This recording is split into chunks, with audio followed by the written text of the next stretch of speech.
चलिए खबर में आगे बढ़ते हैं। इस बीच बड़ी खबर जिस तरीके से निकलकर सामने आ रही है, जहां अमेरिका में ट्रंप प्रशासन की अप्रवासन नीति का विरोध जो है वो देखने को मिला, लेकिन इस बीच मोदी का ट्रंप कार्ड जो है वो देखने को मिला है। पीएम मोदी का मस्क का वाला ट्रंप कार्ड जो है वो देखने को मिला है। ये जानकारी आप तक पहुंचा दे, जहां मस्क के स्टारलिंक को भारत में मंजूरी मिल गई है। इसको लेकर अगर आप तक जानकारी पहुंचाएं तो भारत में इसको लेकर मंजूरी अब मिल गई है और भारत में स्टारलिंक जो है वो जल्द ही काम करता हुआ नजर आएगा। और स्टारलिंक नेटवर्क को जो है वो भारत में मंजूरी दे दी गई है, यानी कि एलन मस्क जो है वो भारत में काम कर सकते हैं और स्टारलिंक को और आगे जो है वो बढ़ाया जा सकता है। ये जानकारी आप तक पहुंचा दे। इन दिनों आप स्टारलिंक शब्द खूब सुन रहे होंगे। क्या है और क्या ये आपके इंटरनेट की स्पीड बढ़ा देगा? क्या स्टारलिंक ऐसा जादू कर देगा जिससे लिफ्ट, ट्रेन, दूर गांवों और पहाड़ों में आपके मोबाइल का नेटवर्क अब नहीं जाएगा? दरअसल एलन मस्क की कंपनी स्टारलिंक को भारत सरकार से भारत में काम करने की मंजूरी मिल गई है। ये एक सैटेलाइट बेस्ड इंटरनेट सर्विस है, यानी कि अब स्टारलिंक भारत में हाई स्पीड वाला इंटरनेट सैटेलाइट के जरिए देने की तैयारी कर सकता है। लेकिन कई सवाल यहां पर यह है कि क्या ट्रंप और मस्क तनाव के बीच मस्क की स्टारलिंक को भारत में ग्रीन सिग्नल मिल गया है, या फिर भारत सरकार की डिजिटल इंडिया नीति के तहत लिया गया ये रणनीतिक फैसला है? क्या मोदी का ट्रंप कार्ड मस्क बन गए हैं?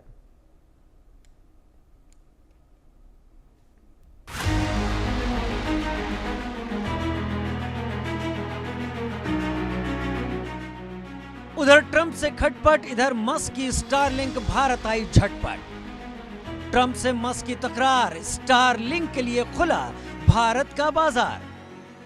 मस्क वर्सेस ट्रंप, स्टारलिंक को भारत ने दिया licence. Musk versus Trump, Bharat ने अंदर खाने खेल कर दिया।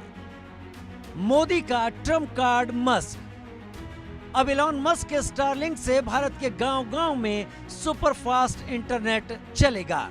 जी हां, एक तरफ अमेरिका में एलन मस्क की कंपनी राजनीतिक उलझनों में घिरी है, तो वहीं भारत में एक बड़ी कामयाबी मिल गई है। दरअसल मस्क की कंपनी स्टारलिंक को भारत में सैटेलाइट इंटरनेट सेवा के लिए लाइसेंस मिल गया है, जिसका कंपनी लगभग 2 साल से इंतजार कर रही थी।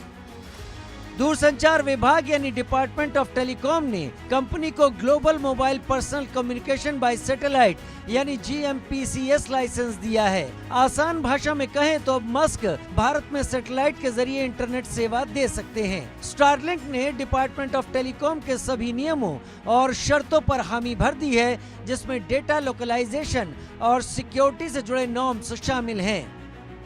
स्टारलिंक 2021 से ही भारतीय बाजार में आना चाहती थी, लेकिन बिना लाइसेंस प्री बुकिंग के चलते सरकार ने रोक लगा दी थी। अब जबकि दूरसंचार विभाग ने मंजूरी दे दी है, तो ये सवाल उठ रहा है कि ट्रंप मस्क तनाव के बीच मस्क की कंपनी स्टारलिंक को भारत में इतनी आसानी से ग्रीन सिग्नल कैसे मिल गया? क्या ये अमेरिका में राजनीतिक अस्थिरता का फायदा है, या फिर भारत सरकार की डिजिटल इंडिया नीति के तहत लिया गया रणनीतिक फैसला? वॉशिंगटन पोस्ट की रिपोर्ट में दावा किया गया है कि भारत ने ट्रंप के टैरिफ दबाव से बचने के लिए स्टारलिंक को मंजूरी दी, क्योंकि कई अन्य देशों जैसे बांग्लादेश, वियतनाम ने भी इसी रणनीति का पालन किया है। लेकिन भारत सरकार डिजिटल इंडिया मिशन के तहत ये चाहती है कि देश के हर कोने में इंटरनेट पहुंचे। स्टारलिंक की तकनीक सैटेलाइट के जरिए रिमोट इलाकों में ब्रॉडबैंड पहुंचाने में सक्षम है। ऐसे में मोदी सरकार के लिए ये एक पार्टनरशिप का अवसर बन गया। स्टारलिंक भारत में ऐसा लाइसेंस पाने वाली तीसरी कंपनी बन गई है। इससे पहले यूटेलसेट के OneWeb को लाइसेंस मिल चुका है। रिलायंस जियो की सैटेलाइट इकाई को भी लाइसेंस मिल चुका है।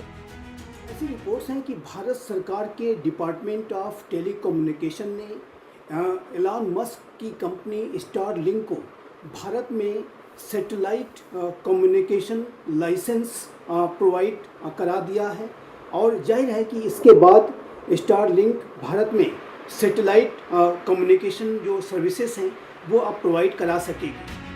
मस्क और मोदी के रिश्ते खासे अच्छे बताए गए हैं। मोदी कई मंचों पर मस्क से मिल चुके हैं। इलेक्ट्रिक कार कंपनी टेस्ला को लेकर भी भारत सरकार और मस्क के बीच बातचीत जारी है।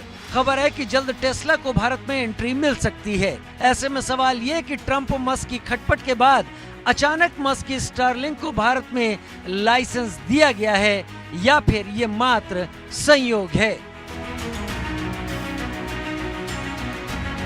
Bureau report, India news. इस बीच बड़ी खबर सामने आ रही है, जहां मेघालय में राजा